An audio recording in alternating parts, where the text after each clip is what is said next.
صومالي صومالي صومالي صومالي وأفتخر أنا أنا أنا أنا أنا أنا أنا أنا صومالي وأفتخر وحنيني سيستمر وبلادي ستزدهر. السلام عليكم ورحمة الله وبركاته. داوديال waxaad ku soo dhawaataan barnaamij aan ugu talagalnay hadii Rabbiga awood badan oo ogolaado dawladda cusub ee Soomaaliya oo la ansixiyay ra'iisul wasaaraheedii horeyna loo doortay madaxweynihii. Haddaba dawladdaas cusub iyo caqabadaha hor yaala iyo waxa hawl u taalo ayaa waxaanu rabnaa inaan wax ka weydiiyo rag u xeel dheer xagga siyaasadda ayadoo raggaasi ay kala yihiin Maxamed Nuur Yaryare oo iga soo horjeeda, Cabdullaahi Xasan Ciise oo ninka labaad ah, iyo Cabdilfataax Axmed Guure oo ninka saddexaad ah. Dhammaan raggani waxa weeye waa rag siyaasadda Soomaaliya u dhantulula waxayna ka mid yihiin aqoon-yahaniinta Soomaaliyeed ee dacallada daafada adduunka kala jooga waxaana ay ku nool yihiin magaalada Leicester ee ku taala waqooyiga Ingiriiska. Haddaba su'aashayda ugu horeyso aan rabay inaan siiyo Maxamed Nuur Yaryare waxa ay tahay maadaama la ansixiyay ra'iisul wasaarihii madaxweynihiina horey loo doortay howlaha u yaalana aanu ognahay maxaad isleedahay caqabadaha hor yaala way uga gudbi karaan seese loo kala hormarin lahaa baa isleedahay inkastoo madaxweynaha hore uu sheegay oo uu ka hadlay xagga ammaanka. bismillahir rahmaanir rahiim. waa mahadsantahay Shiino. waxaan oran lahaa anigu horta hambalyo in madaxweyne la dhisay ra'iisul baarlamaan la dhisay prime ministerka maanta la ansixiyay. waxaan ii muuqataa baarlamaanka cusub oo ka duwan kii hore si aad u wanaagsan maanta inay soo xaadireen si aad u wanaagsan aqlabiyad fiican ay ugu ansixiyeen prime ministerkii. waxaan marka oran karaa hadda honeymoon baa lagu jiraa, honeymoonku waa dhamaan doonaa. marka maxaa u yaala way madaxweynaha iyo prime ministerka iyo ragga odayaasha ah meesha fadhiya baarlamaanka caqabadaha hortaagan haddaan ku hormaro waxa weeye laba cadow bay leeyihiin. cadow waa dhaqaale la'aan oo meesha wax dhaqaala oo ka soo horeeya ma jiro. labo nimankii shabaab leeyahay oo wadanka jooga oo cadow la nool ah oo dadkii ka mid ah oo ay dagaal lagula jiraan oo ay maray wax qarxiyaan iyo maray wax dilaan iyo maray wax afduubaan ku shaqeynaya. labadaas cadow baa nimanka hortaagan. waxa kale oo ayadana dhibaato ah oo maxaa tahay nimankan maartay hor imaan kara nin la beelo horta xor ma aha sidiisaba. dhaqaale la'aan baa jirta. dawladaha shisheeye ayaga dhaqaalaha bixiya. dabcan haday dhaqaalaha bixiyaan siyaasadda kama marna iyo maartay faragelin oo sida iyagu wax u rabaana. dalkii waxa la yiri waa federal oo maxaa tahay maadaama uu federal yahay sida meel walba muqdisho tahay ama baydhabo tahay ama hargeysa tahay in laga puntland tahay ama hargeysa tahay in laga wada dhigo. hadda caqabado ma yara laakiin waxay u baahan tahay nimankan laba waxyaalaha kaga gudbi karaan waxaa ka mid ah horta inay ayagu mid noqdaan oo isqabqabsan oo maxaa tahay hadaf ay leeyihiin ku wada shaqeeyaan ay leeyihiin. hase ahaatee marnaba anigu maartay ma filayo mana u maleynayo in si sahlan ay wax ugu hagaagayaan haddii aysan midnimo muujin, haddii aysan fikrado ka duwan fikradii hore aysan keenin, haddii aysan xukuumad tayo leh oo ummadda samata bixi karta oo technocrat ah oo maxaa tahay oo dalka samata bixi karta oo hufan aan la keenin ma filayo inay kuwii hore waxba dhaami doonaan. waa maqlaynay Yaryare jawaabtiisii caqabadaha. haddii aan u soo noqdo Cabdilfataax Axmed Guure caqabadaha hor yaala adigu maxay kula tahay anoo jecel saddexdiinaba inaad martaan adiga markaad dhamaatana kadib uu Cabdullaahi uu su'aashaas jawaabteeda uu qaato waayo waxaanu ognahay caqabada fara badan inay hor yaalaan. Yaryare dhaqaale la'aanta ayuu sheegay qof aan dhaqaale lahayn waa la maamulaa ayuu yiri. markuu kolley caqabaduhu waa badan yihiin. marka adiga Guurow runtii marka aynu eegno dawladda waxaan jeclaan lahaa inaan horodhac yar oo maxaa dhiba oo dawladihii ka horeeyay ay la burbureen inaan isweydiino. soomaaliya muddo badan bay dowlad lahayd waxyaalaha markasta burburinaya waa inaan horta caqabadii aynu marka hore qeexno wey taas inaan ku hormaro waxa ugu weynna waxa weeye oo soomaaliya dowladaheeda markasta burburinaya waa cadaalad darrada wey haddii cadaaladaas ay sugnaato waa laga baxayaa wax kasta oo niyad khaalisna lala yimaado dadka hoggaanka haya waxaadna moodaa ilaahay uu noogu sheegay dowlad kasta oo caadilah ama gaala haato ama muslim haato inta cadaaladaas ku dhaqmayso way raagaysaa laakiin kuma xiran inuu qofka muslim yahay inuu gaal yahay caqabadaha marka haddaan usoo dhaadhaco su-aashii caqabadaha dowladda hortaagan waxa weeye dhowr caqabadood oo midba midka kale uu ka daran yahay marka tallaabada oo qaadaan dowladdan bay ku xiran tahay iyo siday uga gudbaan macnihii waxaan ula jeedaa international community-ga ama dowladaha dariska laha soomaaliya waa caqabadaha ugu waaweyn ee la filayay inay dowlad kasta oo soomaaliya timaado ay fashilayaan waxayna u adeegsanayaan waxaa weeye dowlad soomaaliyeed oo hadda la leeyahay ciidamo habaysan ama dhaqaalo ee iyada gacanta ku maamulayso ay haysato ma jirto marka anytime way fashili karaan dowladaha dariska laha haddii ay ka waayaan dowladdaas interestkeeda waxa ay u marayaanna waxaa weeye shacabka soomaaliyeed iyo dadka meesha jooga qaabkay rabaan oo adeegsadaan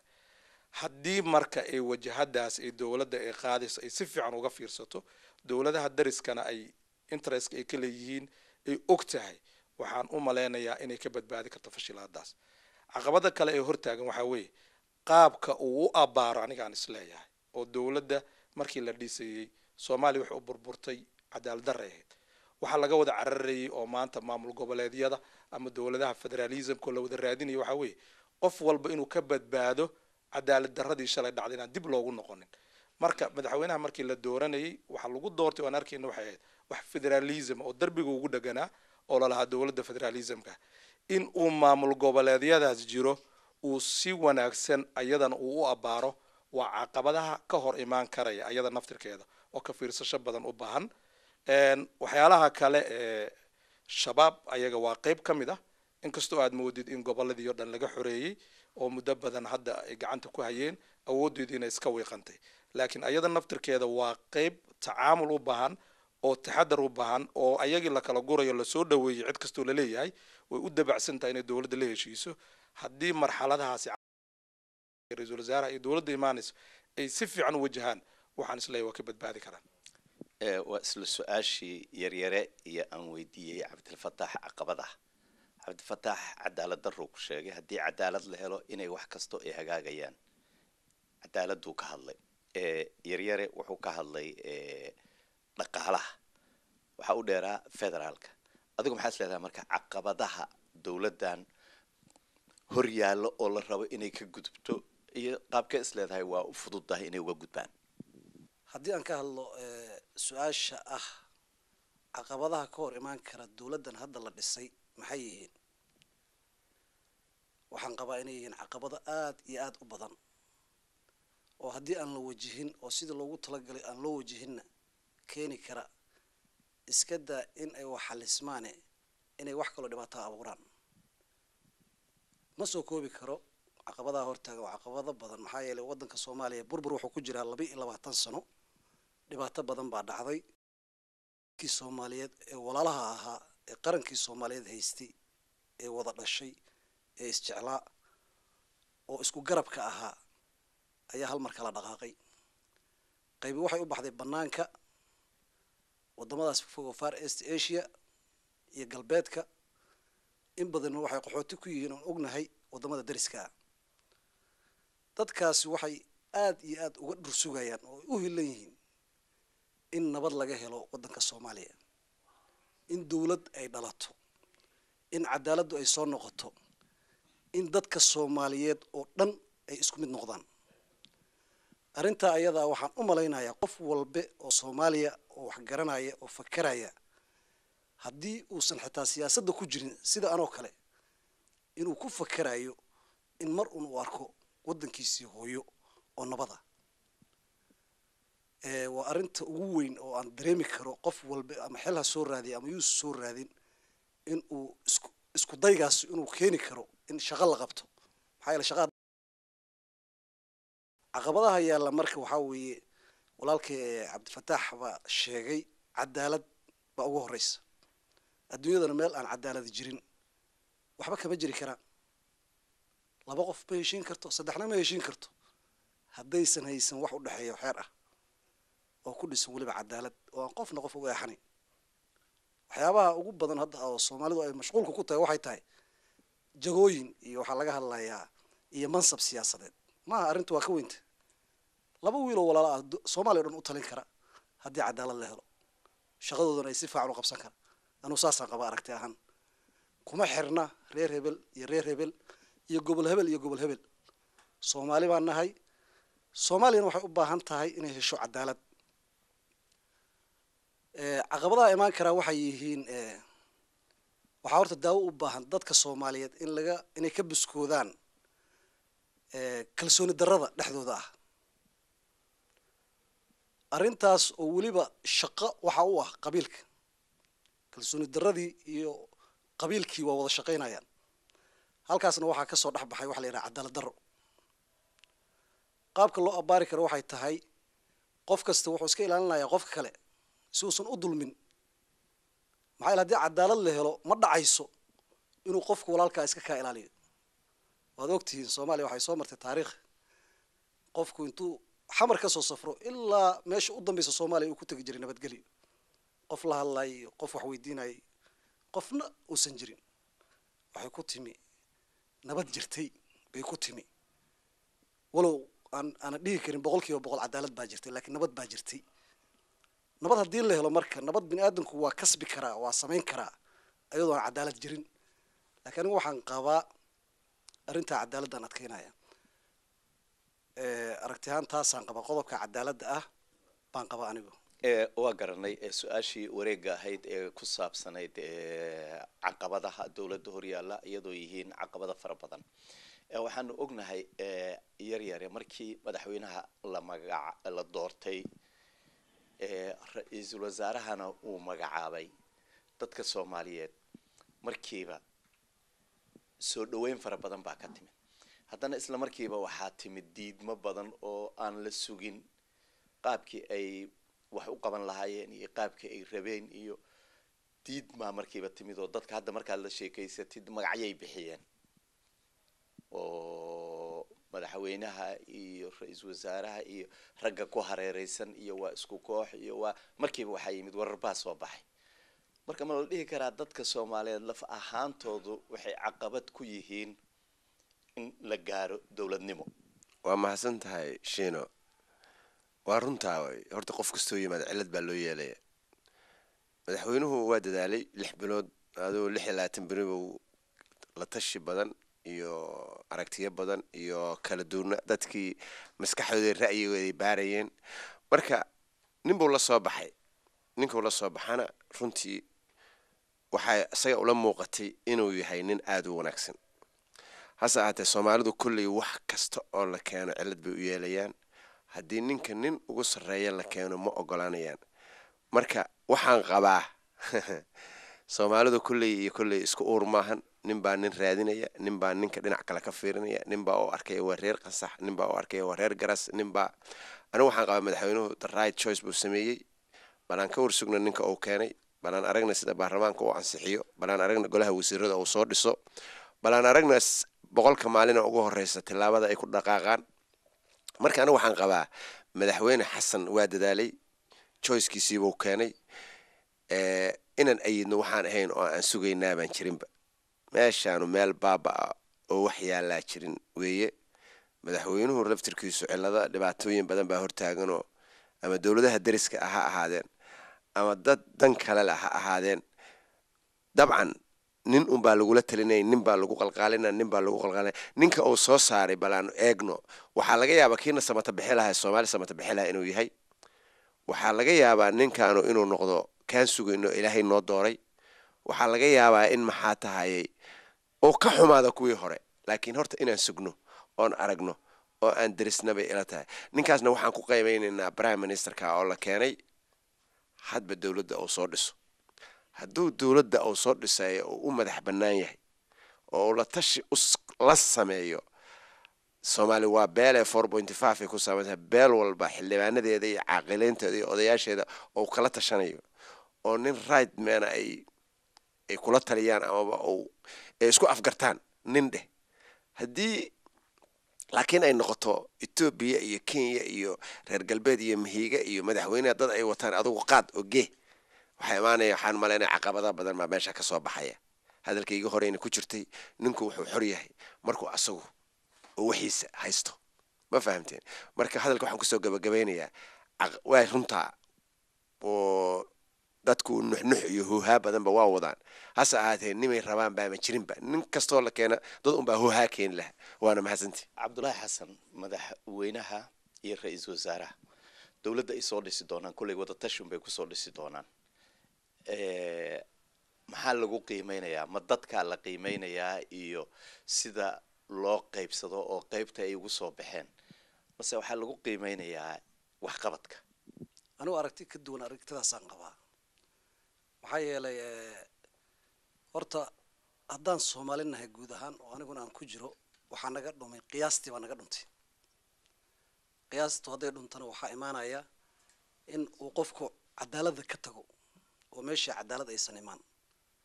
dhibaatada ugu horeysa haysaa waxay tahay qof walba oo yimaada ama isku day inuu wax qabto oo shaqo sax ah Soomaalida u qabta Soomaalida dhibaato kala kulmaan waa wax hore loo arkay waaye waxaan aniga oran lahaa horta waxaa loo baahan yahay dad professional oo shaqooyinka loo dhiibayo yaqaana ka soo bixi kara cadaaladna ku yimaada macnaha anigu ma aaminsan qof ahaan anigu waxaan ku dhashay dalkii Soomaaliyeed iyo qarankii Soomaaliyeed baan ku dhashay waxna ku soo bartay waxaan aaminsanahay Soomaaliya inay Soomaali tahay dhibaatada keentay hadda federaalka in la aadana sidoo walaalkay guur hore u sheegay dantaa keentay waan aaminsanahay in gobolada hoos laga soo dhiso oo intii israaci karta ay samaysato maamul ayagu ay leeyihiin oo degmadu ay leedahay inay soo doorato maayarkeeda gobolku uu soo doorto gudoomiyaha gobolkiisa dadku waxa ay leeyihiin ay qaataan sharciga ay ayagu rabaanna ay ku dhaqmaan taasaan aaminsanahay galbeedka waxaan ku barnay wax la yiraahdo xorriyatu qowl taa macnaheedu wuxuu yahay qofka Soomaaliyeed waa inuu xaq u helaa waxa uu asagu rabo oo asagu uu aaminsan yahay inuu ku dhaqmo waxaan uga fadhinaa marka su'aashaad haddaan u soo laabto ahayd wax ma bedeli karaan waa bedeli karaan haddii la helo team sax ah oo Soomaali ah haddii la helo waxbay bedeli karaan oo waliba ku shaqeeya wixii dadku ku heshiiyay waxaan qodobka ku darsan lahaa waliba hadda aan madaxweynaha waa salaamaya madaxweyne xasan iyo ra'iisul wasaaraha waxaan ku darsan lahaa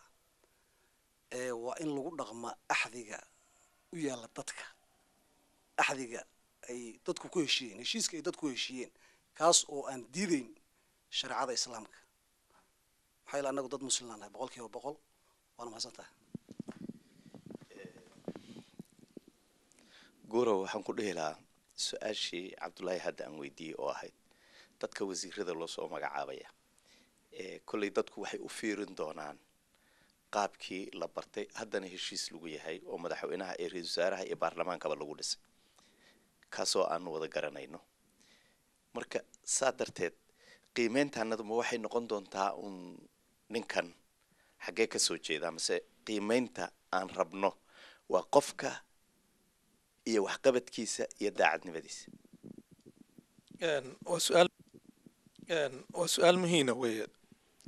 laakiin waxaa moodaa inay ka fogtay xaqiiqda macnaheedu realistic inaan noqono mararka qaarkood waa in aadan diidin waxa saaxada yaala mararka qaarkood adoo diidan xataa inaad accept garaysid waa loo baahan yahay Soomaaliya intaan aniga caqliyeystay dowladihii soo dhismeeyay qaab 4.5 ah bay wax ku qaybsanayeen dowladii kacanka ugu awood badneyd qaabkaasi ku dhisneed inkastoo dowladda ayada waxay rabtay magacaabanaysa la kala sadbadsado laakiin saaxada inay ka muuqato waa wax jira way 4.5 hadda uu sii xoogeystay waa wax lagu khasban yahay laakiin waxaa moodaa in nimanka siyaasiyiinta ah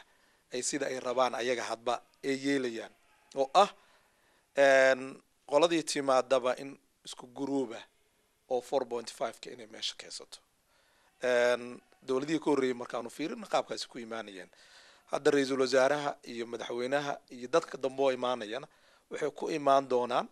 waxaan isleeyahay 4.5 kaas bay ku imaan doonaan hadhow sidee rabaan ayaga hawsir laakiin waxaa moodaa accesska uu hadda leeyahay madaxweynaha iyo ra-iisul wasaaraha uu ka duwan yahay dadkii hore oo imaanayay maadaama qolyihii hore qurba joog ee banaanka ka imaanayay oo aan wax badan kala soconin ay ahaayeen laakiin madaxweynaha hadda waxaa moodaa accessyo badan inuu helayo maadaama muddo badan uu xamar dhex joogay uu la shaqeeyey ururo tiro badan oo ka duwan ururada hadda jiray accessyadaas inuu heli doono talo badan uu ka heli doono laakiin fashilaada la fashilinayo waxaan u maleynayaa hadduusan si taxadar uga fiirsanin inuu ku dhici doono fashilaad kuwii hore ay ku dhaceen marka aniga waxaan leeyahay madaxweynaha inuu ka faa'iideysto 21 sano burburka ee wadanku uu dhex joogay wax badanna uu qabtay sida idaacadaha iyo referencegiisa aan ka helayno marka waxaan u rajeynaynaa khayr laakiin waxaanu leenahay in dadka Soomaaliyeed wax ay ku heshiiyeen oo u baahan yihiin in la isticmaalo ee aan laga wareejinin wadadii saxda ahayd taa waxay keenaysaa in dadka Soomaaliyeed isu soo dhawaadaan in dadka Soomaaliyeed baqdintii 21 sano iyo wixii ka badna ka horreeyay ka dhacay ee ka baabaado haddii taas aan la helin way adkaanaysaa in dadka shacabka isku qada waxaana ogaataa oo kale inuu ku daraya nimanka siyaasiyiinta qabiilka dhabka maaha laakiin waxay u isticmaalaan marka ay iyaga doonayaan maaha qabiilkan inuu asaga laakiin interestkiisa hadduu galo wuu la gelayaa qabiilkaas shalay inuu nacbaab uu maanta soo dhawaysanaya shalay wuxuuna lahaa qabiilkan ma jiro waa isdagaashanahay laakiin maanta hadduu arko inuu madaxweynaha iyo dowladda dhalatay ayna isku fiicneen ninkaa qabaa'ilka kala ah waa nin uu soo dhawaysanayo laakiin aniga midda aan ku xoojinaya waxay tahay waa in talaabada la qaadayo aad looga fiirsado way waa in dadka Soomaaliyeed waa boog weeye meel kastoo aad taabatay runtii cid kastoo taabato ama kelmad kastoo aad tiraad cid bay ka xanaajinaysaa marka waa in sida ay mar walba u la difan dadka shacabka ee Soomaaliyeed oo la isugu keeni lahaa la isugu keenaan aniga uga baxaya karti maadaama guuro uu xusay xamar yaryare ma la dhihi karaa xamar lafahaanteedu waxay ka mid tahay caqabadaha maadaama dowladihii hore la soo dhisay oo dhan ayadu ay liqday laga yaabaa tanna inay liqdo waa maxsan tahay sheeno xamar wax ma laqayna dadka joogaa wax laqay sideedaba xamar waa dalku hadda haddaan xoogaa dib ugu noqdo hadalkii guure wuxuu ku celceliyay dhowr goor cadaaladda waxaa ku celceliyay runta horta cadaaladdu ma imaanayso ilaa dowlad rasmi ah oo 1 man vote ku timaada la helo 4.5 si unbuu ku yimid xal unbuu ku yimid xalkaana maanta waxaa looga bixi doonaa saan filayo waxa la yidhahdaa federal hadda ka bacdi ma noqon doonto 4.5 waxay noqon doontaa federalism dalku statekaas uu ninkaasu ka yimid reer statekaas weeye ee reer hebel iyo ina 4.5 ma noqon doono marka su-aashaada haddaan kusoo noqdo maadaama dalku hadda federaal yahay xamar waxay noqon doontaa caasimadda federaalka laakiin meel dad leeya gaara ma noqon doonto nimankan hadda madaxda oo dastuurkii road mapkii iyo la dejiyey wuxuu ku dhisan yahay inay dhisaan federal stateki 4 sano mandate-ka ay haystaan waa inay federaalkii soo habeeyaan already stateka Puntland waa dhisan yahay waxaa hadda miiska saaran Jubbaland dabcan Midland waa imaan doontaa goboladan dhexe ah waxaa imaan doona Bay iyo wixii iyadoo iyo gobolada kale la halmaala ka bacdina waxaa laga hadli doonaa su-aashaada marka soo dhaxay caasimadda Muqdisho maqaamkeeda Muqdisho waxay noqon doontaa meel ummadda u dhaxaysa sida aniga aragtidayda gaarka ay siinayso Muqdisho ma noqon doonto meel qoys leeyahay isla markaasna caasimadii ah marka waqtigan xaadirka ilaa dhowr iyo 10 sano oo la soo dhaafay dawlad kasta oo ku meel gaar oo loo soo dhiso Muqdisho un bay tagays hal mar bay ugu dhawaadeen oo nimanka Djibouti dawladda carta markii lagu soo dhisay bay dhawaa la geeyay hasa ahaatee si kastaba ha noqotee Muqdisho loo leexiyay waa garan karnaa meesha arrintu ay ka qaribantay halkaa bay ahayd marka ama baydhaba ha noqoto ama boosaaso ha noqoto ama xamar ha noqoto horta caasimad la isku ogyahay oo dastuurka ku qeexan yaa horta waa in la helaa marka midaas ayada noqon doonta midda gobernatoraha ninka ka noqon doona maayarka ninka ka noqon doona ninka waxa magacaabi doona dawladda laakiin sida hadda ay ku socoto maadaama hadda xildhibaanadii iyo wixii dhammaa ay joogaan muqdisho inayna laqda xaq baan u leenahay sababto ah hadda waa meesha keli ah oo iyadoon laga wada hadlin caasimadii ah ilaa dowladihii 60kii lasoo joogay warka ma ku dhaadhac waxa igu maqaala oo aniga aragti ah waxaan arkay report UN uu soo qoray lacagihii dalka soo galay iminka waxaa leedahay muqdisho ayaa wax walba laqday boqolkii hal lacagtiina soo gashay ayaa muqdisho gashay boqolkii 12 Puntland ay gashay garowe aadi waa qoraya reportka ninkii raba uu soo report gareynaya marka muqdisho waa meeshii hooyadii meesha joogtay moogiye istididii kalena canshuurahoodii iyo waxoodii iyo ayaga iska leh laakiin muqdisho wixii ka soo baxa dadka jooga oo ka yimid goboladaas kala lagu biila ma garatay marka niman yahow inta aanu ka tashanayno iskaga imaanayno oo aanu maqaamka muqdisho aanu ku heshiinayno ama aan gobol kale ka dhiganayno waxa baan qabaa nimanka reer muqdisho diyaar inay u yihiin caasimadda in laga wareejiyo oo la geeyo meel bannaan oo la dhiso ma fahantay muqdisho ayaana waxba eedaynin muqdisho waa hooyadii waa ummadii dekada muqdisho ayaa wasiirada lacag laga siiyaa dekada muqdisho iyo aeroboorkeeda ayaa waxaa laga siiyaa shaqaalaha mushaaro caafimaadka laga hagaa xildhibaanka waxaa laga siiyaa marka meesha la boosaaso dekadeeda aan wax lacaga oo laga taaftay reer Puntland aan la haysan jirin warka ma ku dhaadhaca oo dekadeeda ama kismaayo oo shabaab haysteen ma garatay marka ilaa dekadihii oo dhan la soo wada xisaabinaya iyo dakhliga la soo xisaabinaya muqdisho dadka waa laqi kaysto waana mahadsan su-aashaydu waxay ahayd dowladaha la soo dhiso muqdisho ayaa liqda ma ahayn horta dhaqaalaha soo gala laakiin goor haye bismillah muqdisho way laqaysaa kuwa dambana way laqi doontaa sidaan aniga u arkay macnaheedu haddii aanan miskax fiyow oo lagu fiirinin macnaheedu sababta aan u leeyahay waxay tahay muqdisho facility-ga yaalla gobollada kale ma yaalaan oo waxa weeye muddo 40 sano ama intii aan xorriyaddii aanu qaadanay muqdisho waa la dhisayay nidaamkii dowladeed oo dhan meeshu ka jiray baa laakiin wax aad cajiib waa dadka Soomaaliyeed wali inayna fahmin iyo in wax badan isaga qasan yihiin baanan garanaynin macnaheedu waxa weeye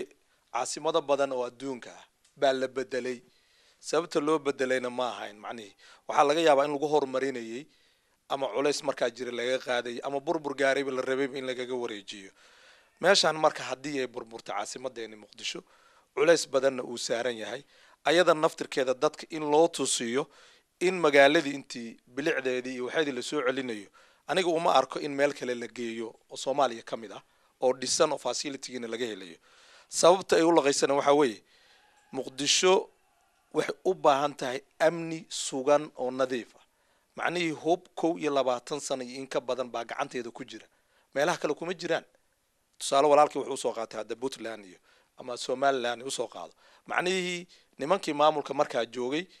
hub yar dadka inay gacanta ku haystaan waa laga yaabaa laakiin hubka dhigis waxay ku sameeyeen oo awoodii ahayd inay gacanta gasho maamulkii markaa jiray awood ugu badan in hubka gacanta gasho laakiin shacabka muqdisho waxaad helaysaa hal qof iyo laba qof oo intaasoo technical ama intaasoo hub haysta marka way adag tahay dowladdiiba asagaa ka awood badan intuusan helin midda kale waa sensitive way dadka muqdisho jooga aan dareemaya aniga waxa weeye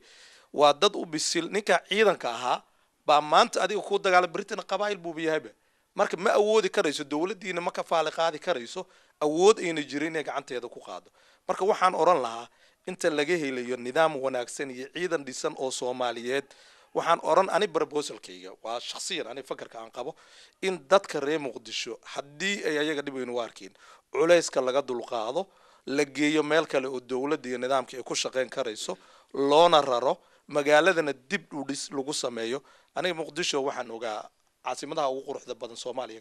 Afrika kamid ah ama adduunka marka laga sheegay maanta laakiin markaan tago inaan aniga garan waaya laga yaabaa ama dadkii tagay ay u arkeen inay taa meel ilaahay xaaladeeda ka warqabo waa meel u baahan dib u dhis marka aniga waxaan dhihi lahaa dib ma keenayso in laga qaado culayskaas si ciidan nadiif ah loo helo oo ka baxsan dadkaana looga saaro nidaamkan hubkan iyo waxaana lagaga dhigayo ilaa nidaamkan la helana waxaan rajeynayaa inaan laga bixi kareenin hubka dhigis fiican lagu sameeyo muqdisho waxaan qabaa anigu su'aashan ah nidaamka federalismka maxaa ka qabtaa nidaamkaas waxaan hore nooga hadalnay waxaan u arkaa inuu yahay waxa sababta keentay inay tahay xal in loo helo dhibaatada ka taagan ummadda Soomaaliyeed maxaa yeelay nidaamkii centralismka ahaa marar badanaa la isku dayay in la sameeyo dowlad dadkoo dhan wada maamusha ama wada gaadha taasaa waxay qasabtay in la helo hoos ka soo bilow kor aad marka waxaan qabaa wax horta 100% lagu qasban yahay maaha laakiin dantaa qasabtay waaqiciga marka loo noqdana waxaan anigu qabaa nidaamkan federaalka inaan ku gaari karno ku soo ceshan karno kalsoonideennii waana ka baxay nidaamkan federaalka waa midka kaliya oo na kala badbaadi kara Soomaali haddaan nahay steedyada wixii israba oo ayagu raalli iska ah waa inay israacaan oo aan la isku qasbin dabcan federaalku road mapki kii koobaad buu ahaa dad baa ku soo dhintay dad baa u soo dadaalay dad baa maartay dastuurka in lagu ansixiyo oo lagu daro keenay dad badan waa ka soo horjeedeen runtii gaar laba nin kama wada farxisaaneed nidaamka federaalka ah Soomaalida gobolada qaar buu dan u yahay gobolada qaarna dan uma ah sida awgeed waxaan anagu qabaa si aan u kala badbaadno oo dastuurkan iyo mar dambe afti kala loo qaado oo wax loo sameeyo horta balkana aanu soo taabano oo aanu ku kala badbaadno oo aanu test gareyno bal inuu soconayo ka 20 sano soo socota ma fahamteen marka dad badan oo diidan waa jiraan laakiin waxay ku diidan yihiin waa la og yahay dabcan waxay dominate gareynayeen sansa federal aan inay ayagu ay helayaan gacanta sare laakiin haddii federal dadka la tiriyo kuraasi la sameeyo dad badan oo hadda xaqiran baa soo bixi doona waana mahadsan kulley taas caasimad ahaanteeda waxaa loo daayay baarlamaanka sharci gaar ahna loo samaynayaa baa la yiri waana ka warsugaynaa baarlamaanka maadaama aad ka dhawaajisay Somaliland Maxamed yaryare waxaan u malaynayaa maalinkii caleemasaarka madaxweynaha khudbadiisii inuu ku soo qaatay Somaliland marka siyaasadda Somaliland uu ka damacsan yahay iyo gooni isu taaga Somaliland Cabdi Fataax Guure maalinkii waa dhageysanayay laakiin waxaa moodaa in hadalka hadba dhinac loo jeediyo uu noqon karayo laakiin anigu mid baan arkaa Soomaaliya aniga ka shakhsi ahaan waxaan aaminsanahay in hal wadan uu yahay Soomaaliya ma kala go'i karto sharci ahaan uma kala go'i karto macnaheedu waxa markay kala go'ayaan waxa loo baahan yahay in la helo sharciyan ma garanaysa adduunkan kala tagay xataa waxbay ku kala tageen iyo heshiisyo jiray bay ku kala baxeen laakiin qof le waa iska tagaya adduunka meel ka jirta male ka shakhsiyan aan waxa aaminsanahay in wadanka Soomaaliyeed uu mid qoraya haddii la kala tagayna si sharciyan oo international wadamo badan baa kala tagay garanaysa Suudaan baa noogu dambeysay aan hadda arkaynay ma garanaysa Indonesia oo laga go'ay baan arkaynay laakiin waxa jira wax badan oo lagu kala tagay laakiin in la waa iska tagaya adduunka meesha ka jirta male laakiin midaan macnihii madaxweynaha ma aqoonsan karo kaligiis cid kale ma aqoonsan karo laakiin waxaan aad waxa uga naxaya macnihii waxaan u baahanahay in la xuso wixii ka dhacay Somaliland si loogu daro iskuulaadka ma qabaaniga fakarkaas sababtoo dadka Soomaaliyeed burbur culus baa wada gaaray Somaliland waxa ka dhacay Muqdisho waxa ka dhacay baa 100 jeer ka badan marka la fiiriyo macni dadka Soomaaliyeed hadii la yiraahdo marka history ha looga dhigo wax kasta oo khaldan waa wax aad looga naxaway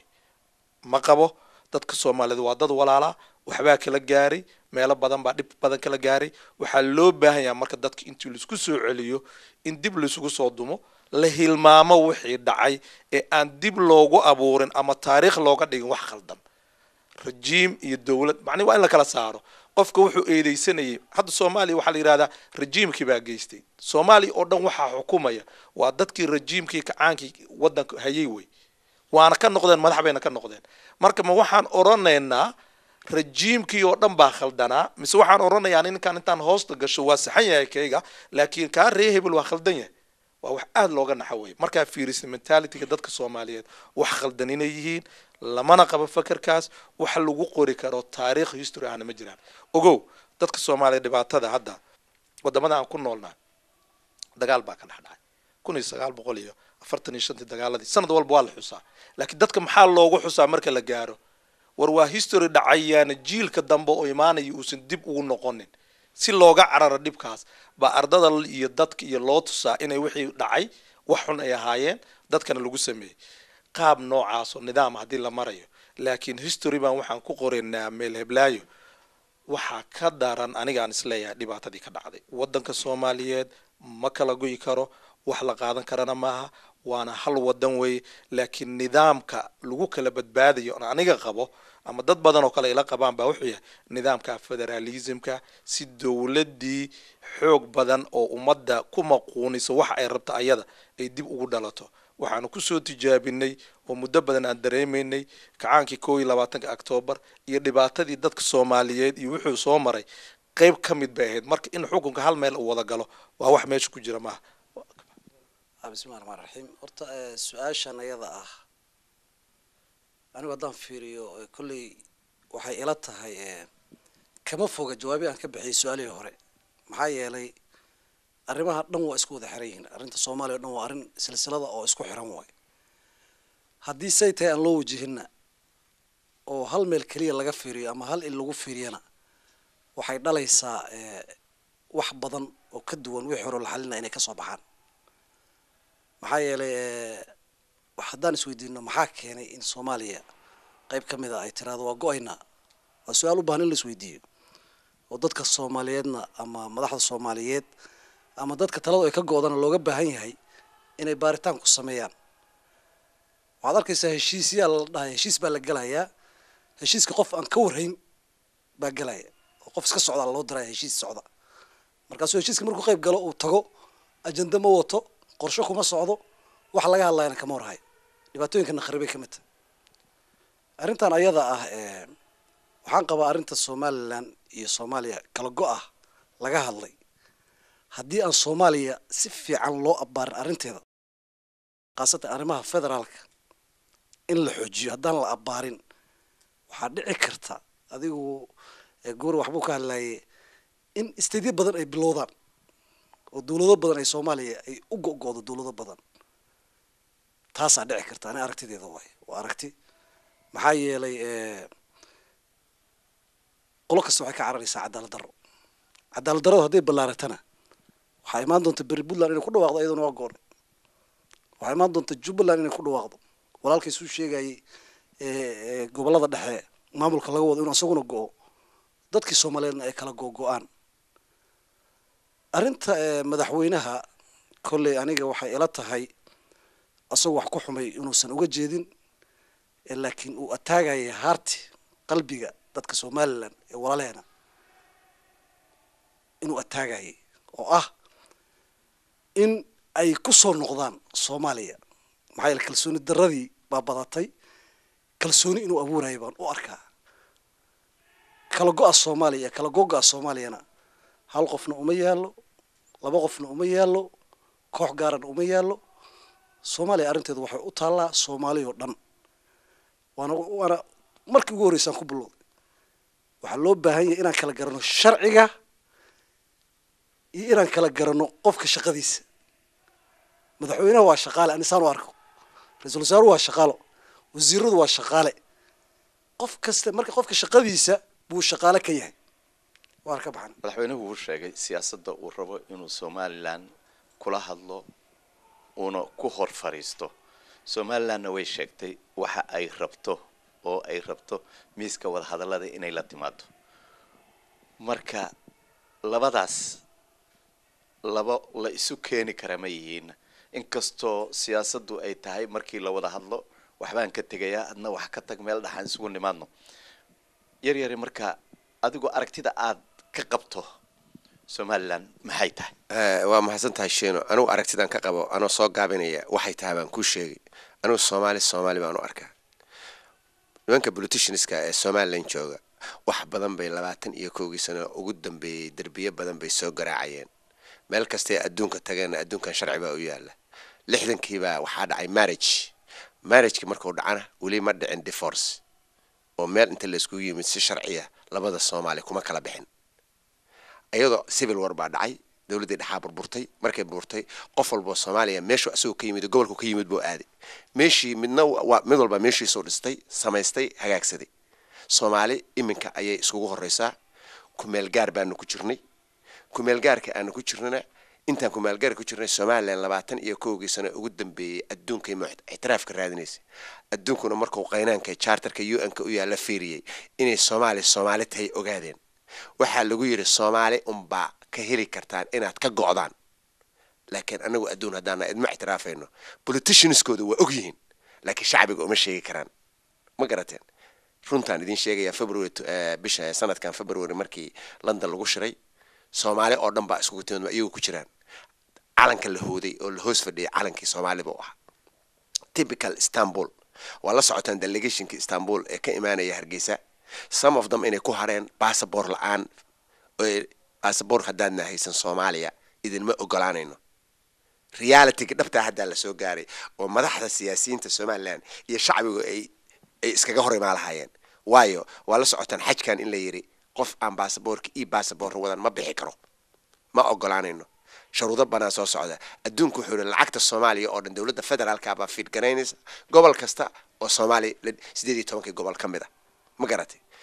shirkii la isku yimid London Soomaaliland markii shacbigooda la hadlayaan warbay ku hadlaan markii madaxdii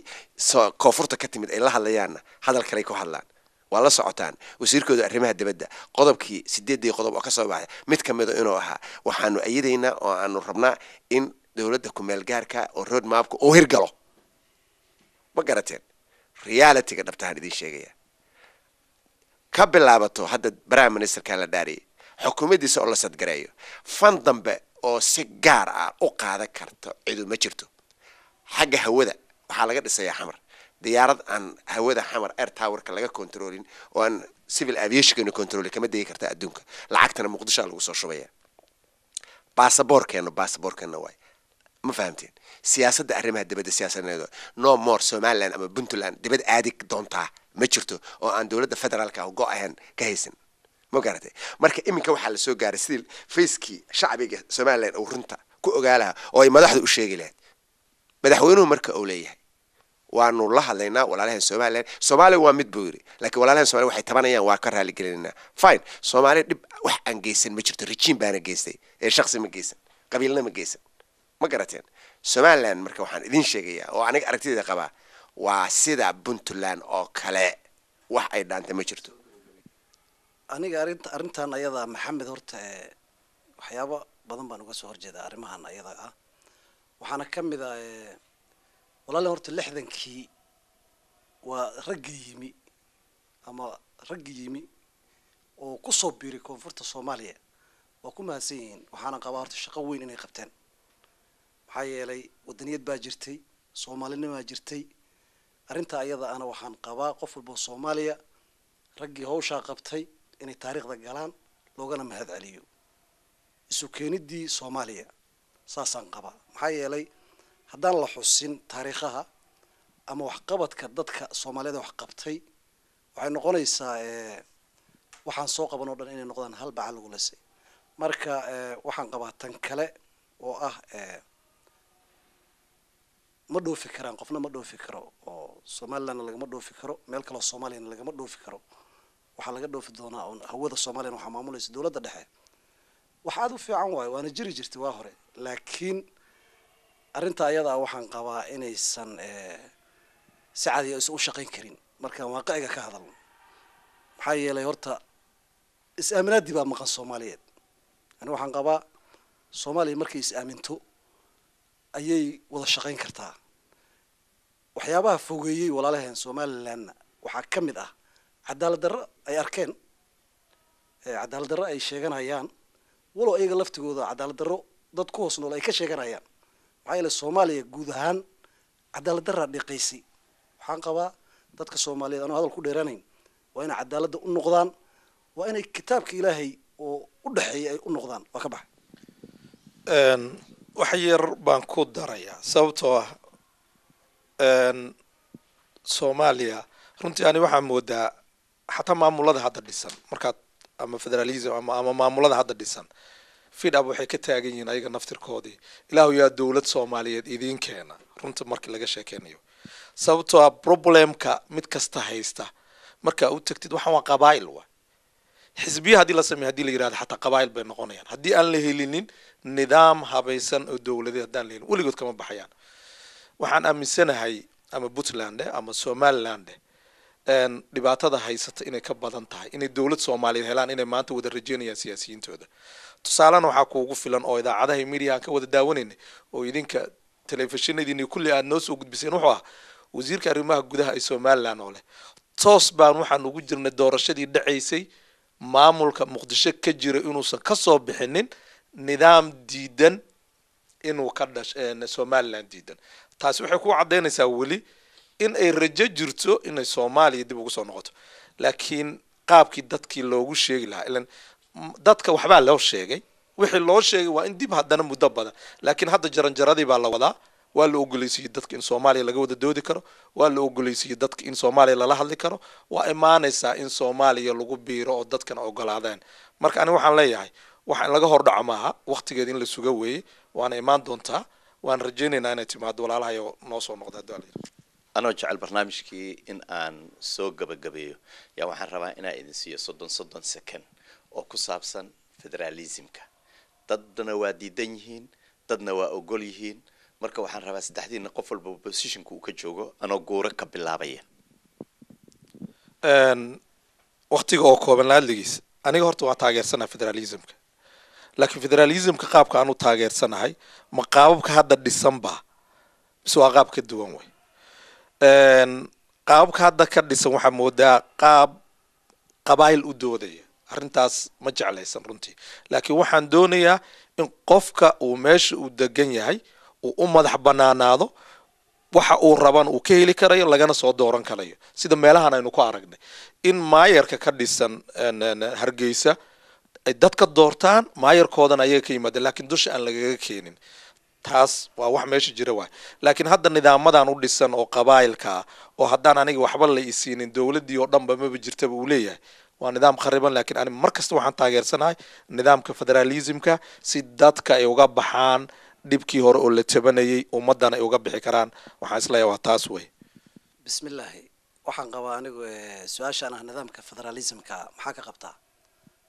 nidaamkaas waxaan hore nooga hadalnay waxaan u arkaa inuu yahay waxa sababta keentay inay tahay xal in loo helo dhibaatada ka taagan ummadda Soomaaliyeed maxaa yeelay nidaamkii centralismka marar badan la isku dayay in la sameeyo dawlad dadkoo dhan wada maamusha ama wada gaadha taas waxay qasabtay in la helo hoos ka soo bilow kor aad marka waxaan qabaa wax horta 100% lagu qasban yahay maaha laakiin danta qasabtay waaqiciga marka loo noqdana waxaan anigu qabaa nidaamkan federaalka inaan ku gaari karno ku soo ceshan karno kalsoonideennii waana ka baxay nidaamkan federaalka waa midka kaliya oo na kala badbaadi kara Soomaali haddaan nahay steedyada wixii israba oo ayagu raalli iska ah waa inay israacaan oo aan la isku qasbin dabcan federaalku road mapkii koobaad buu ahaa dad baa ku soo dhintay dad baa u soo dadaalay dad baa maartay dastuurka in lagu ansixiyo oo lagu daro keenay dad badan waa ka soo horjeedeen runtii gaar laba nin kama wada farxisaalay nidaamka federaalka ah Soomaalida gobolada qaar buu dan u yahay gobolada qaarna dan uma ah sida awgeed waxaan anagu qabaa si aan u kala badbaadno oo dastuurkan iyo mar dambe afti kala loo qaado oo wax loo sameeyo horta balkana aanu soo taabano oo aanu ku kala badbaadno oo aanu test gareyno bal inuu soconayo ka 20 sano soo socota ma fahamteen marka dad badan oo diidan waa jiraan laakiin waxay ku diidan yihiin waa la og yahay dabcan waxay dominate gareynayeen sansa federal aan inay ayagu ay helayaan gacanta sare laakiin hadda hadii federal dadka la tiriyo kuraasi la sameeyo dad badan oo hadda xaqiran baa soo bixi doona waana mahadsanti waxaanu intaas ku soo afmeerayaa barnaamijkii aanu uga hadlaynay caqabadaha horyaala maamulka cusub ee hadda Soomaaliya ka hirgalay kaasoo ah madaxweynaha ra'iisul wasaaraha sidaas ayay ahayd doodayadu iyadoo meelo badan oo kala duwan taabaneysay waxa igala qayb galay doodan Maxamed Nuur Yaryare Cabdullaahi Xasan Ciise Cabdi Fataax Axmed Guure oo dhamaantoodba aqoon-yahaniin Soomaaliyeed kana warqaba duruufta Soomaaliya haatan ay ku sugan tahay xeel dheerna u leh arrimaha qaarkood haddaba daawadayaal anigoo Cabdiraxmaan Axmed Guuleed Shiine kaameramanka Maxamed Shiine intii dib dambaan u kulmi doono waxaan idinkaga tagayaa ricaayada leh السلام عليكم ورحمة الله وبركاته. يا إلهي أعد لنا بلادنا بلادنا بلادنا يا مقتدر. يا إلهي أعد لنا بلادنا يا مقتدر، فإنني صومالي صومالي وأفتخر صومالي وأفتخر صومالي وأفتخر. أنا صومالي